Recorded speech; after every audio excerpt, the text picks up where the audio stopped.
இந்த நிகழ்வு நான் எல்லா பேச்சாளர்களிடத்திலையும் நான் தான் பேசி அவர்களை அழைத்திருந்தேன். நான் இந்த நிகழ்ச்சி சரியாக நடைபெற வேண்டும் என்றால் எல்லா பக்கத்து கருத்துக்களும் வெளிவர வேண்டும். ஆகையினால் அவர் இங்கே வந்து அந்த கருத்துக்களை சொன்னதுக்கு அவருக்கு நன்றி.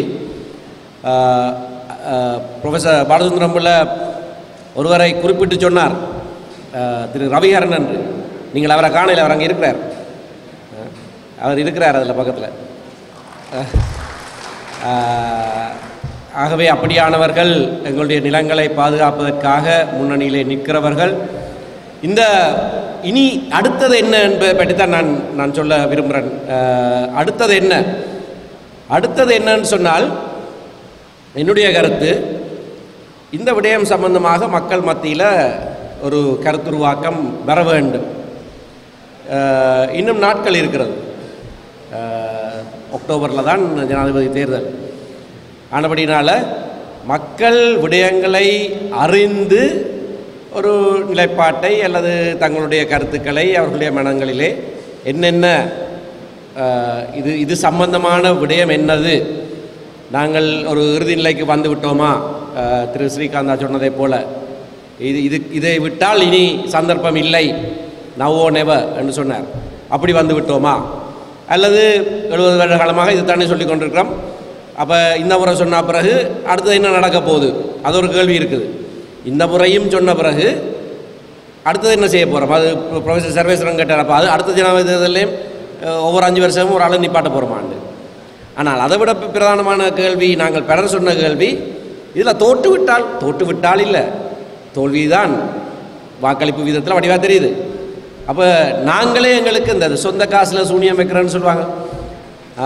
ஏன் அப்படி ஒரு வேலையை நாங்கள் செய்ய வேணும்? அதையும் மக்கள் தீர்மானிக்க வேணும். இன்றைக்கு வெறும் சவாலுக்கு உட்படுத்தாத எங்களுடைய அரசியல் நிலைப்பாட்டை நாங்களே கொண்டு போய் வெட்டி புதைக்க போகிறோமா, அது ஒரு புத்திசாலித்தனமான விஷயமா? அண்மையில் ஜப்பானிய தூதரோடு நான் ஒரு இரவு விருந்தில் இப்போ 2 கிழமைக்கு முதல் சந்தித்து நீண்ட நேரம் பேசிக்கொண்டிருந்த போது நான் சும்மா அவர்கிட்ட கேட்டேன், ஜப்பான் இரண்டாவது உலக போருக்கு பிறகு ஜப்பான் இப்படியாக எழுந்ததுக்கான விவரணங்கள், காரணங்கள் சம்பந்தமாக ஆய்வு கட்டுரைகள் இருக்கிறதான்னு கேட்டபோது அவர் சொன்னார், நானே ஒரு பேச்சொன்று பேசியிருக்கிறேன், நன்மையிலே உங்களுக்கு அனுப்பி வைக்கிறேன் என்ற இடத்துல அனுப்பி வைத்தார். அதை படித்த போது அது மிகவும் வியப்பாக இருந்தது. அவர்கள் தீர்மானமாக சில முடிவுகளை எடுத்தார்கள். தங்களை போரிலே தோற்கடித்தவர்கள், அணுகுண்டை தங்களுடைய கிராமங்களிலே வீசினவர்கள், இத்தனை லட்சம் மக்கள் இறந்தது. ஆனால் நாங்கள் மேற்கத்திய வழியை நாங்கள் சேர்த்துக்கொள்வோம், ஜனநாயக வழிக்கு நாங்கள் திரும்புவோம், மேற்கத்திய ஜனநாயகத்தை நாங்கள் எடுப்போம், அவர்களுடைய தொழில்நுட்பத்தை நாங்கள் பின்பற்றுவோம் என்று தீர்மானித்து நகர்ந்ததுக்கான பல சான்றுகளோடு ஒரு ஆவணத்தை எனக்கு அனுப்பி வைத்திருக்கார். மிகவும் ஒரு கவர்ச்சிகரமான ஒரு ஆவணம். அது ஒரு விதம். அடுத்தது என்ன செய்ய வேண்டும் என்பது சம்பந்தமாக இன்றைக்கு இருக்கிற நிலைப்பாட்டிலே 2010ஆம் ஆண்டு ஜனாதிபதி தேர்தல் வந்தபோதும் ஒரு தமிழ் வேட்பாளர் நிறுத்தப்பட வேண்டும் என்ற கருத்து வந்தது. திரு சம்பந்தனை கேட்டார்கள். 2015ஆம் ஆண்டும் அதே கருத்து வந்தது. 2019ஆம் ஆண்டும் இப்பொழுது இருக்கிறவர்கள் சிலர், இந்த சிவில் சமூகத்தினர் போல சபை தலைவர்கள் ஒரு கூட்டாக வந்து திரு சம்பந்தனை கேட்டார்கள், நீங்கள் தமிழ் வேட்பாளராக நில்லுங்கள் என்று. அவர் அதை அடியோடு மறுத்து விட்டார். 2010ஆம் ஆண்டு தேர்தலில் போருக்கு உடனடியாக பிறகு நடந்த தேர்தலில் எங்களுடைய மக்கள் 3 லட்சத்துக்கு அண்மித்த எண்ணிக்கையானவர்கள் முக்கம்பி வேலியலுக்குள்ளே இருக்கிற போதும் கூட வாக்களித்தார்கள். வாக்களித்த போது அதுக்கு பிறகு 3 மாதங்களுக்கு பிறகு நடந்த பொது தேர்தலில் எங்களுக்கு கிடைத்த வாக்கை விட 2 மடங்கு வாக்கு அந்த போரில் தளபதியாக இருந்த சரத் பொன்சேகாவுக்கு கொடுத்தார்கள். 2 மடங்கு எங்களுக்கு கிடைச்ச வாக்கை விட சரத் பொன்சேகாவுக்கு கிடைச்ச வாக்கு 2 மடங்கு கூடுதலானது. அடுத்த தடவை நாங்கள் ஒரு நிலைப்பாட்டை எடுத்து மைத்ரிபால சிறிசேனக்கு என்று சொன்னபோது எங்களுடைய மக்கள் வாக்களித்தார்கள். நாங்கள் சொன்னபடியினால் என்று நான் சொல்லவில்லை, மக்கள் தீர்மானித்திருந்தார்கள். மைத்ரிபால சிறிசேன வென்றார். அதனால் என்ன ஆனது என்று பலர் கேள்வி கேட்கிறார்கள். ஆனது என்ன என்று எங்களுக்கு பலருக்கு தெரியும். முடிவாக ஒன்றும் வரவில்லையே தவிர பல விஷயங்கள் நடந்தது பலருக்கு தெரியும். விசேடமாக எங்களுடைய நிலங்கள் விடுவிக்கப்பட்டது. அது ஒரு பெரிய ஒரு விடயம். எங்களுடைய நிலங்கள் விடுவிக்கப்பட்டது. அந்த காலகட்டத்தில் புள்ளி விவரங்கள் இருக்கிறது, அதில் சொல்லி உங்களை நேரத்தை முன்னடிக்கையில் அந்த காலகட்டத்தில் தான் அதிகூடிய அளவான நிலங்கள் விடுவிக்கப்பட்டது. அது எங்களுடைய இருப்புக்கு அத்தியாவசியமானது, எங்களுடைய சுயநிர்ணய உரிமை என்று நாங்கள் சொல்லுகிறதற்கு அடிப்படையானது. ஆகவே அதுவும் நடந்தது. ஒரு புதிய அரசியலமைப்புக்கான முயற்சி நடந்தது, நிறைவேறவில்லை உண்மை. ஆனால் எதுவும் நடக்கவில்லை என்று எவரும் சொல்ல முடியாது. அடுத்த தேர்தலில் மக்கள் தீர்மானமாக தங்களுடைய வாக்குகளை அளித்தார்கள். சில பிரதேசங்களில் 83% சஜித் பிரேமதாசாவுக்கு வாக்களி எங்கட மக்கள் வாக்களித்திருக்கிறாங்க. இந்த தடவை அப்படியான ஒரு சந்தர்ப்பம் இல்லை. எப்படியான சந்தர்ப்பம் இல்லை என்றால், அந்த 3 தேர்தல்களையும் அடுத்த பக்கத்தில் என்றது ஒரு ராஜபக்ச, அடுத்த பக்கத்தில் ஒரு ராஜபக்சர் என்றால் எங்களுடைய மக்கள் திரண்டு எதிரானவர்களுக்கு வாக்களித்திருக்கிறாங்க. துரதிருஷ்டவசமாக இந்த முறை ஒரு ராஜபக்சவும் இல்லை. அப்போ தமிழ் வாக்குகளை ஒன்றாக வைத்திருக்கிறது கொஞ்சம் கஷ்டமான விடயம். ஏனென்று சொன்னால், நாங்கள் இந்த பிரதான வேட்பாளர் என்று சொல்லுகிறோம் இல்லையா, இந்த பிரதான வேட்பாளர் என்று சொல்லுகிறவர்களில் ஒருவர் சஜித் பிரேமதாச. போன முறை எங்கள் மக்கள் அவருக்கு வாக்களித்தவர்கள். 3 தடவையும் கடந்த 3 தேர்தல்களையும் ஒவ்வொரு வேட்பாளர்களை நிறுத்தினவர் ரணில் விக்ரமசிங்க. சரத் பொன்சேகாவை நிறுத்தினதவர், மைத்ரிபால சிறிசேனவை நிறுத்தினதவர், சஜித் பிரேமதாசாவை நிறுத்தினதவர். அவரும் இருக்கிறார். சென்ற ஆட்சி காலத்தில் மைத்ரிபால சிறிசேன ஆட்சிக்கு ஆதரவாக எதிர்க்கட்சியில் இருந்து கொண்டு எங்களோட சேர்ந்து இயங்கினது ஜனதா விமுக்தி பெரமுன. எதிர்க்கட்சி தலைவர் பதவியை நாங்கள் வைத்துக்கொண்டு பிரதம கொறடா பதவியை அனுரகுமார திசாநாயக்க கொடுத்து ஒன்றாகத்தான் செயற்பட்டாங்க. நாங்கள் 2 கட்சிகளும் தான் அரசாங்கத்தில் சேராமல் எதிர்க்கட்சியில் இருந்து கொண்டு ஆதரவு செய்து நாங்கள் அரசியலமைப்பு உருவாக்க சபையிலேயும் முற்று முழுதாக அந்த விடயங்களுக்கு எங்களுக்கு ஆதரவாக இயங்கினவர்கள். ஆகவே இந்த 3 பேரும் இருக்கிற போது தமிழ் மக்களுடைய வாக்குகளை ஒரு நிலைப்பாட்டாக கொண்டு வருவது அப்படி என்ற ஒரு கேள்வி இருக்குது. உண்மையை சொன்னால் எனக்கு இன்றைய மனதில் இன்னும் தீர்மானம் இல்லை. அது நாங்கள் பேசி அவர்களோடும் பேசி எடுக்க வேண்டிய தீர்மானம். ஆனால் ஒன்று நிச்சயமாக சொல்லலாம், கடந்த அந்த 3 தேர்தல்களிலேயும் 2 பிரதான வேட்பாளர்கள் இருந்தபோது அதிலே ஒரு தடவை எங்களுடைய வாக்குகள் வெற்றியாளரை தீர்மானித்தது. ஆனால் 3 வேட்பாளர்கள் இருக்கிற போது நிச்சயமாக எங்களுடைய வாக்குகள் தான் வெற்றியாளரை தீர்மானிக்கும். ஆனால் எங்களுடைய வாக்குகள் ஒன்றாக இருக்க வேண்டும், சிதறக்கூடாது. அதற்கான மூலோபாயங்களை நாங்கள் வகுக்க வேண்டும். நாங்கள் அனைவரோடும் பேச்சுவார்த்தை நடத்துகிறோம். அடுத்தடுத்த நாட்களிலே நீங்கள் காண்பீர்கள். ரணில் விக்ரமசிங்கே இன்னும் தன்னை வேட்பாளராக அறிவிக்காத காரணத்தினாலே அவரோடு இன்னும் பேச்சுவார்த்தை இல்லை. மற்றவர்கள் கேட்டிருக்கிறார்கள், நாங்கள் பேசுவோம். ஜனாதிபதியாக இருக்கிற ரணில் விக்ரமசிங்கத்திடம் நாங்கள் ஒரு விஷயத்தை கேட்க போகிறோம். நீங்கள் ஜனாதிபதியாக இருக்கிற காரணத்தினாலே தேர்தலுக்கு முதல் செய்ய வேண்டிய சில விஷயங்கள் இருக்கு, அதை செய்யுங்கள்.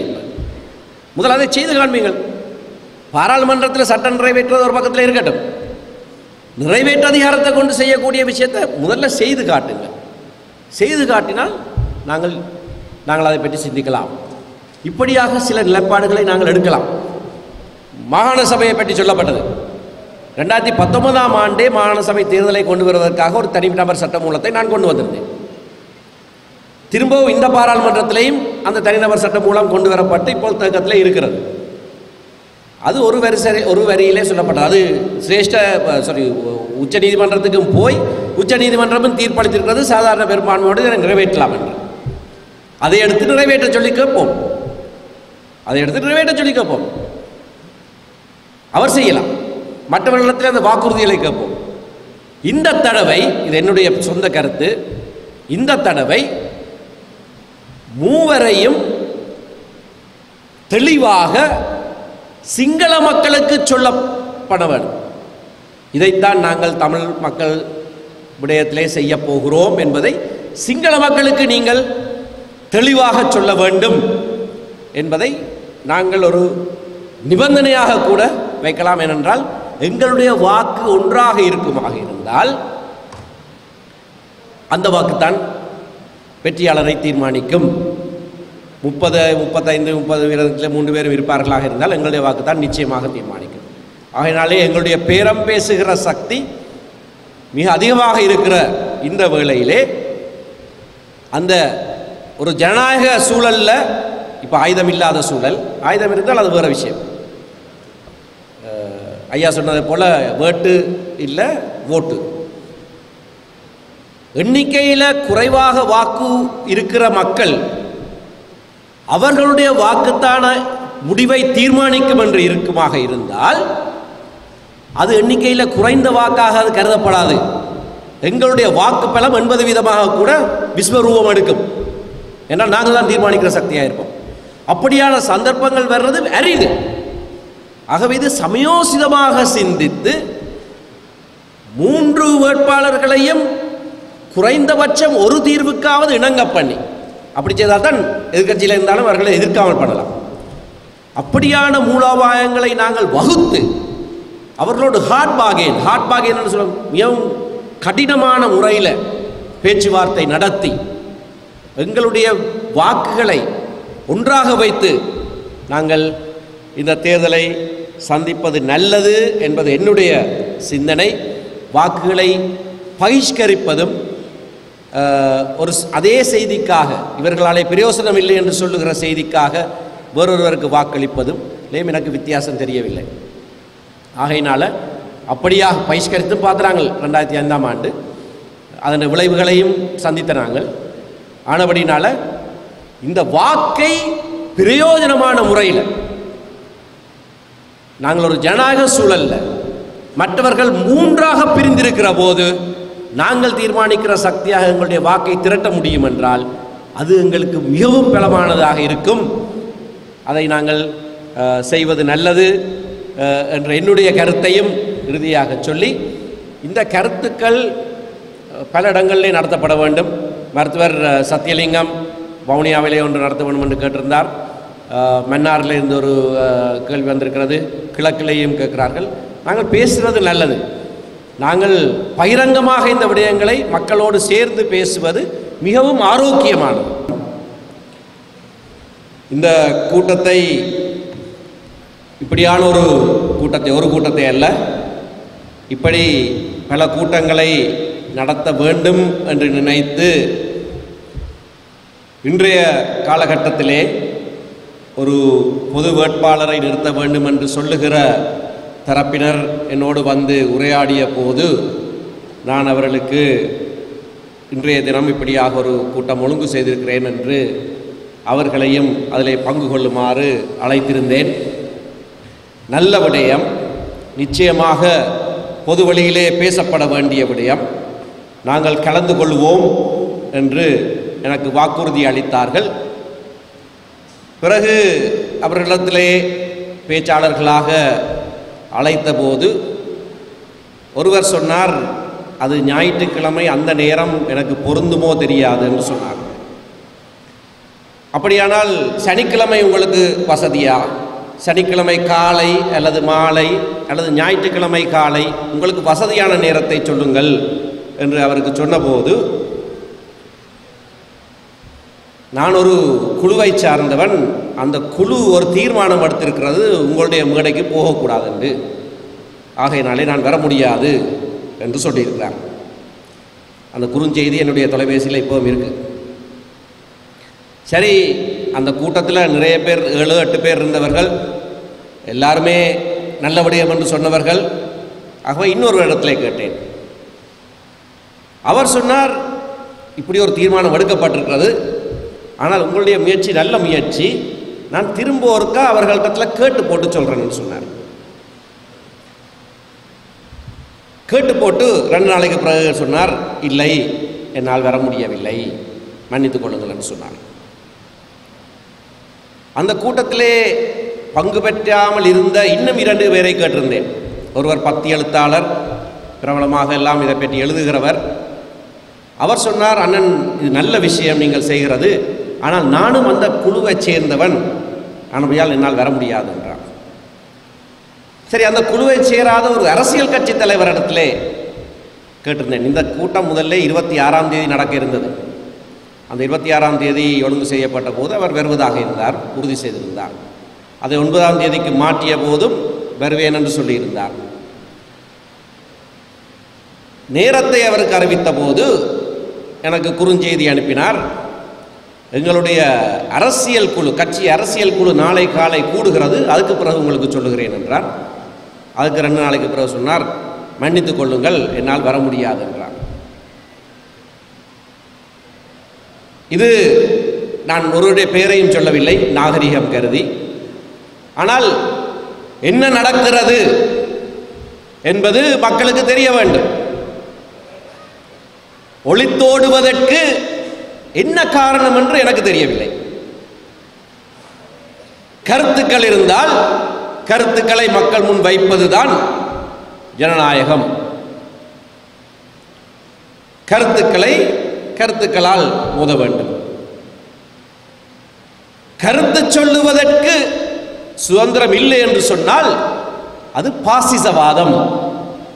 இதையும் சரியான விதத்திலே நாங்கள் அடையாளம் காண வேண்டும். கருத்து சொல்லக்கூடாது என்று தடை விதிப்பது பாசிசவாதம். மிகவும் வருந்தத்தக்க விடயம், ஒரு மிகவும் முக்கியமான ஒரு விடயத்தை பற்றி மக்களோடு சேர்ந்து பகிர்ந்து உரையாற்றுவோம் என்று சொல்லுகிற போது அதை முன்கொண்டு செல்வதற்காக இருக்கிறவர்கள் ஏன் தங்களை பாசிசவாதிகளாக அடையாளம் காட்டிக் கொள்கிறார்கள் என்று எனக்கு புரியவில்லை. சரி, அவர்களை ஒரு பக்கத்தில் எடுப்போம். இந்த நேரத்தை அவர்களை பற்றி விமர்சித்து வீணாக்கக்கூடாது. பொது நிலைப்பாடும் பொது வாக்கெடுப்பும் என்று 2024ஆம் ஆண்டு நாங்கள் பேசத் தொடங்கவில்லை. 1951ஆம் ஆண்டு பேராசிரியர் சர்வேஸ்வரன் சொன்னதைப் போல இலங்கை தமிழரசு கட்சியுடைய முதலாவது தேசிய மாநாட்டிலே இந்த பொது வாக்கெடுப்பு என்ற சொற்பதம் பிரயோகிக்கப்பட்டிருக்கிறது. நான் இப்போ போகிற இடத்துல எல்லாம் இந்த புத்தகத்தை கொண்டு திரிகிறேன். என்றால் இதெல்லாங்கிற கட்சியிட உத்தியோகபூர்வ பிரசுரிப்பு, வெள்ளி விழா மேலர். அதில் நான் நிறைய நேரம் பேச போகிறதில்லை. ஏனென்றால் மருத்துவர் சத்தியலிங்கம் சொன்னதை போல பல முக்கியமான விடயங்கள் ஏற்கனவே கௌரவ சிவஞானம் ஐயாவும் அதற்கு மேலாக பேராசிரியர் சர்வேஸ்வரர்களும் பேசிவிட்டார்கள். மக்களுக்கு இதனை பகுத்தறிந்து தீர்மானிக்கிறதுக்கு போதுமானதாக இருக்கிறது. ஆனால் சில சரித்திர விடயங்களை சொல்ல வேண்டும். அப்படியே இந்த தீர்மானத்தை சில பகுதியில் மட்டும் நான் வாசிக்கிறேன். பொது வாக்கெடுப்பு சம்பந்தமாகவும் பொது நிலைப்பாடு சம்பந்தமாகவும் பரிபூரண அரசியல் சுதந்திரத்தை அனுபவிப்பதற்கு ஒவ்வொரு இனத்திற்கும் பிரிக்க ஒண்ணாத உரிமை உண்டு என்பதாலும், இதில் ஆங்கிலத்தை படித்தா தெரியும், அதுதான் ஆங்கிலத்தில் தான் இது முதல் எழுதப்பட்டது. பிறகு தமிழில் யாரோ மொழிபெயர்த்திருக்கணும். அவனுடைய தான் தமிழ் கொஞ்சம் கஷ்டமாக இருக்குது. அவ்வுரிமையின்றி அவ்வினத்தின் ஆன்மீக கலாச்சார தார்மீக பொலிவு சீரழிந்து விடும் என்பதாலும், இலங்கை தமிழ் பேசும் மக்கள் ஒரு தேசிய இனமென்று கணிப்பதற்கான ஒவ்வொரு அடிப்படை தகுதிகளிலும், அதாவது முதலாவதாக குறைந்தபட்சம் சிங்கள மக்களை ஒத்த அளவுக்காவது புராதனமானதும் புகழ் செறிந்ததுமான இத்தீவில் தனியொரு வரலாற்றாலும், இரண்டாவதாக ஒப்பற்றவோர் இலக்கிய பாரம்பரியத்துடனும் இக்கால தேவைகள் அனைத்துக்கும் போதுமானதாக தமிழ் மொழியை இலங்கச் செய்யும் நவீன வளர்ச்சியுடனும் விளங்குவதான சிங்களவர்களின் மொழியினின்றும் முற்றாக வேறுபட்ட தனியொரு மொழிவாரி மக்கள் என்ற உண்மையாலும், இறுதியாக இத்தீவின் 1/3 பாகத்தை மேவி செறிந்துள்ளதான குறிப்பிடத்தக்க நிச்சயமான நிலப்பரப்பில் வசிக்கும் மக்கள் அவர்கள் என்ற காரணத்தினாலும் அந்த நிச்சயமான நிலப்பரப்பு இன்றைக்கு சுருங்கிவிட்டது. சிங்களவர்களினின்றும் வேறுபட்ட ஒரு தனி இனமாக அவர்கள் விளங்குகிறார்கள் என்பதாலும், இலங்கை தமிழரசு கட்சியின் முதலாவது தேசிய மாநாடு இலங்கை தமிழ் பேசும் இனத்திற்கென பிரிக்க முடியாத அவர்களின் அரசியல் சுயாதீன உரிமை கோருவதுடன் அடிப்படையானதும் மறுக்க ஒண்ணாததுமான சுயநிர்ணய கோட்பாட்டுக்கு இசைய மொழிவாரி அரசுகளின் எல்லைகளை நிர்வகிப்பதற்கான ஒரு பொதுசன வாக்கெடுப்பை நடாத்துமாறு கேட்டுக்கொள்ளுகிறது. எதற்கு கேட்டுக்கொண்டோம்? இந்த எல்லைகளை நிர்ணயிப்பதற்கான பொதுசன வாக்கெடுப்பை கேட்டுக்கொண்டோம். ஆங்கிலத்திலே மிக தெளிவாக இருக்கிறது.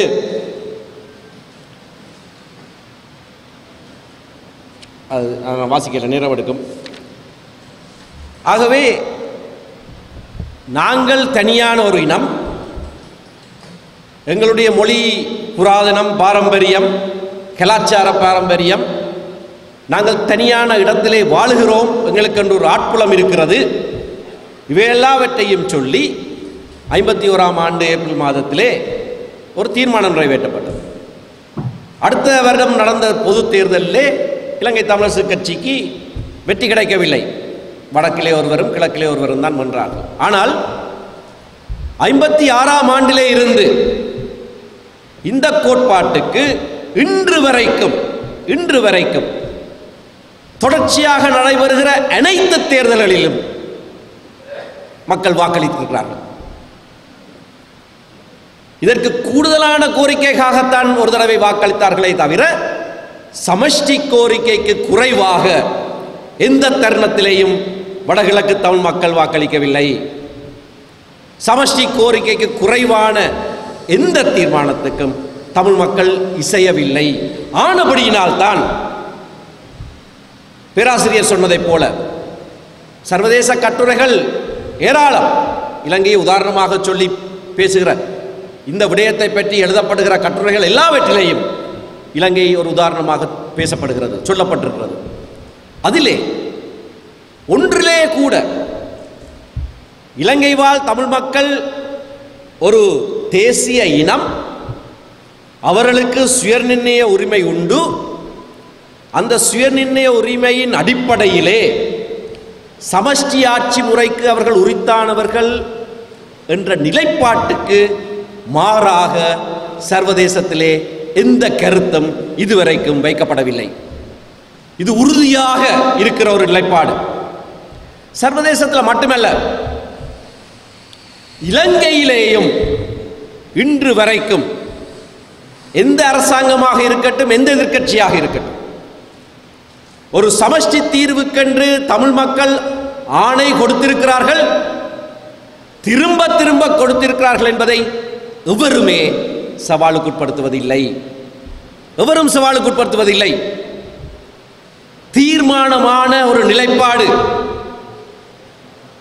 தீர்மானமான, ஏன் நான் சொன்னதைப் போல 56ஆம் ஆண்டில் இருந்து தொடர்ச்சியாக சமஷ்டிக்கு குறைவான எந்த நிலைப்பாட்டையும் எங்களுடைய மக்கள் பிரதிபலிக்கவில்லை. 72ஆம் ஆண்டு ஒரு புதிய அரசியலமைப்பு உருவாக்கப்படுகிற வேளையிலே இலங்கை தமிழரசு கட்சி ஒரு பொதுநிலை அறிக்கையை வெளியிட்டோம். ஒரு மாதிரி அரசியலமைப்பு சபைக்கு முன்பாக வைத்தோம். அதான் அந்த பொதுநிலை அறிக்கை, பொது நிலைப்பாடு. இதான் அந்த பொது நிலைப்பாடு. அதில் சில பகுதியில் மட்டும் படிக்கிறேன். நினைவு கெட்டாத காலத்திலிருந்து, ஃப்ரம் டைம் இமெமோரியல், அதை தமிழில் போட்டிருக்கு, நினைவு கெட்டாத காலத்திலிருந்து இலங்கையானது சிங்களவர்களினதும் தமிழர்களதும் தாயகமாக விளங்கி வருகிறது. இராவணன், விஜயன் என்போர் பற்றிய கர்ண பரம்பரை கதைகளை அல்லது வேறு வரலாற்று குறிப்புகளை சான்று காட்டி யாரின் நாட்டில் முதலில் வசித்தார்கள் என்பது பற்றிய விவாதம் எதிலும் ஈடுபடுவது பயனற்றதாகும். இந்நாட்டின் பன்னூற்றாண்டுகளாக வாழ்ந்து வரும் முஸ்லீம்கள், மலேயர், பரங்கியர் என்போரும் சிங்களவருடனும் தமிழருடனும் சம உரிமைகளையும் வாய்ப்புகளையும் பெறுவதற்கு உரிமையுடைய சுதேச மக்களாக கருதப்படுவதற்கு உரித்துடையவர்களாவர். இந்நாட்டு மக்களின் வரலாற்று வளர்ச்சியும் வாழ்க்கை முறையும், அதுக்கு பிறகு காலனித்துவத்தை பற்றி சொல்லப்பட்டிருக்கு. தமிழர்கள் தமது சுதந்திரமான இறைமையுள்ள தமிழரசை மீள நிறுவுமாறு கோருவதற்கு உறுத்துடையவராயினும் இலங்கையில் வாழும் சிங்களவர்களுடனும் ஏனைய மக்களுடனும் முழுமையான சமத்துவ அடிப்படையில் ஒரு சமஷ்டி கூட்டரசின் கீழ் ஐக்கியப்படுவதற்கான தமது தீர்மானத்தை அவர்கள் ஜனநாயக ரீதியில் சுட்டிக்காட்டியுள்ளார்கள். கடந்த தேர்தலில் ஐக்கிய முன்னணியினர் பெருந்தொகையினராக பெற்ற வெற்றியானது அரசியலமைப்பை புரட்சிகரமாக மாற்றுவதற்கு சிங்கள மக்கள் அளித்த ஒரு பொறுப்பானை என வியாக்கியானம் செய்யப்படுவதாயின், தமிழ் மக்களும் தற்போதைய ஒற்றையாட்சி அமைப்பை நிராகரிக்கவும் ஒரு சமஷ்டி ஆட்சி அமைப்பின் அடிப்படையில் நாட்டின் ஏனைய மக்களுடன் இணையவும் நாடாளுமன்றத்தில் உள்ள தமது பிரதிநிதித்துவங்களுக்கு பொறுப்பானை அளித்துள்ளனர். இது எங்களுடைய பொது நிலைப்பாடு. இதனால்தான் 72ஆம் ஆண்டு புதிய அரசியலமைப்பு உருவாக்கப்பட்ட போது இலங்கை தமிழரசு கட்சியினுடைய ஒவ்வொரு யோசனைகள், இறுதி யோசனை சமஷ்டி கூட அல்ல, கச்சேரிகளை மக்களால் தேர்ந்தெடுக்கப்படுகிற சபைகளாக மாற்றுங்கள், உங்களுடைய தேர்தல் அறிக்கையில் இருக்கிறதையாவது செய்யுங்கள் என்று திரு வி தர்மலிங்கம் முன்வைத்த யோசனையையும் பெரும்பான்மை வாக்குகளாலே நிராகரித்த பிறகு தந்தை செல்வா அந்த அரசியலமைப்பு பேரவையில் கான்ஸ்டிடியூவன்ட் அசம்பிளி இல்லை, அரசியலமைப்பு பேர் அது கான்ஸ்டிடியூஷனல் அசம்பிளி,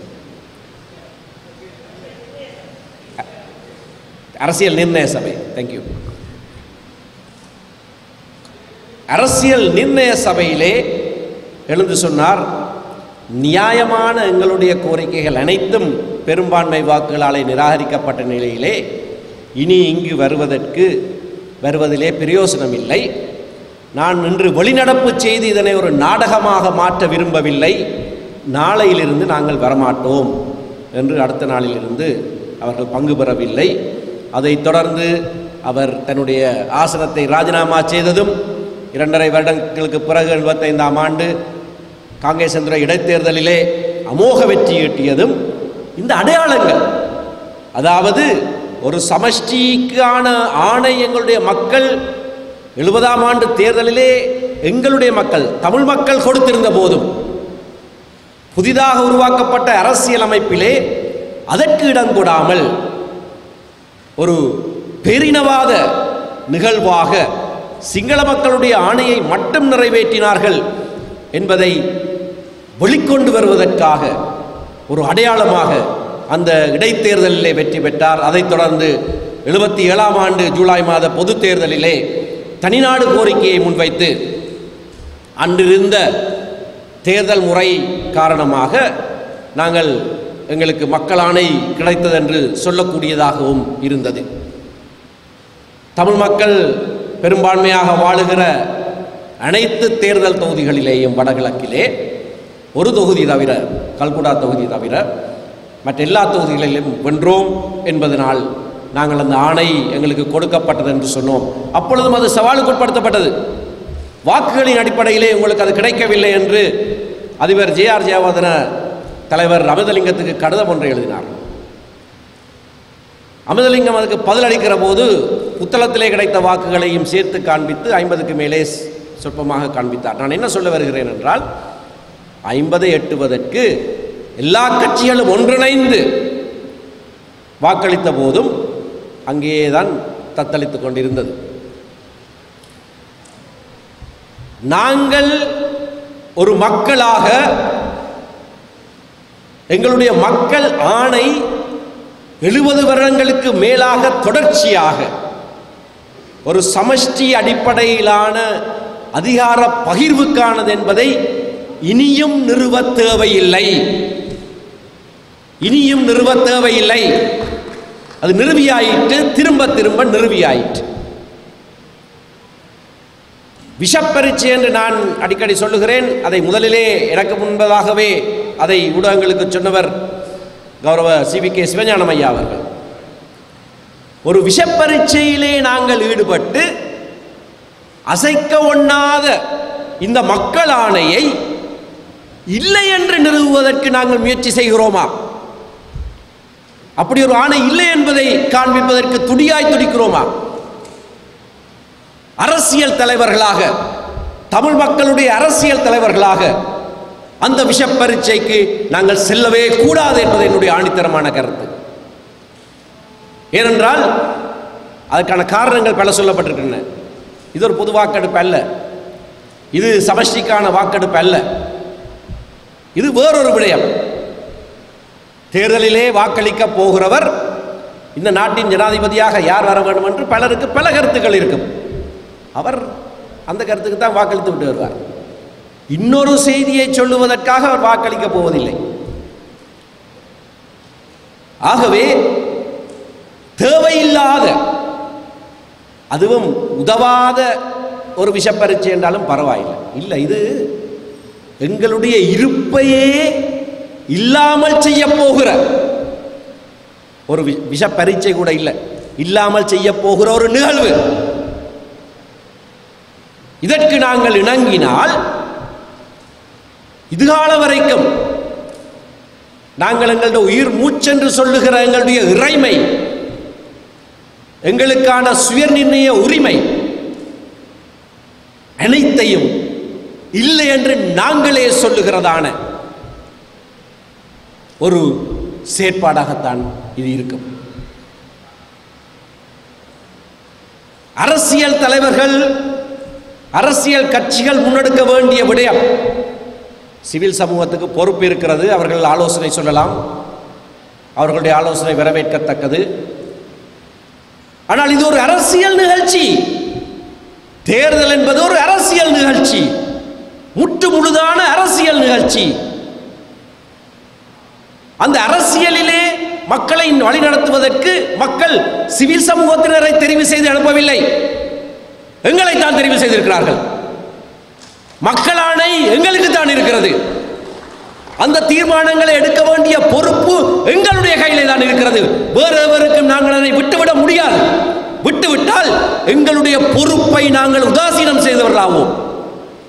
எங்களுடைய மக்களுடைய தலைவிதியை நிர்ணயிக்கக்கூடியதான இந்த பொறுப்பற்ற செயலுக்கு நாங்கள் எந்த வகையிலையும் இடம் கொடுக்க கூடாது.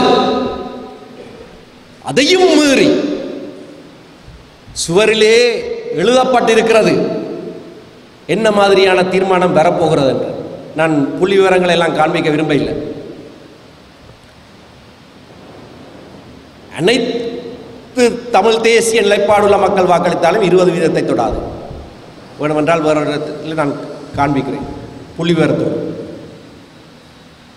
அப்படி எழுதப்பட்டிருக்கிறதை பார்த்து கொண்டு இல்லை நாங்கள் அதைத்தான் நிறுவப் போகிறோம் என்று ஒற்றைக்காலிலே எவராவது நிற்கிறார்களாக இருந்தால் அதற்கு எதிராக மக்களை விழிப்படைய செய்ய வேண்டியது எங்களுடைய பொறுப்பு, வேறு யாருடைய பொறுப்பும் அல்ல. நாங்கள் அதில் இருந்து ஒளித்தோட போவதும் இல்லை. உடனடியாக துரோகி பட்டம் கட்டி விடுவார்கள், மிக இலகுவான துரோகி பட்டம். அதுக்கு இன்றைக்கு பெருமதியே இல்லாமல் போயிடுச்சு, பெருமதியே இல்லாமல் போயிடுச்சு. கட்டுங்கள்.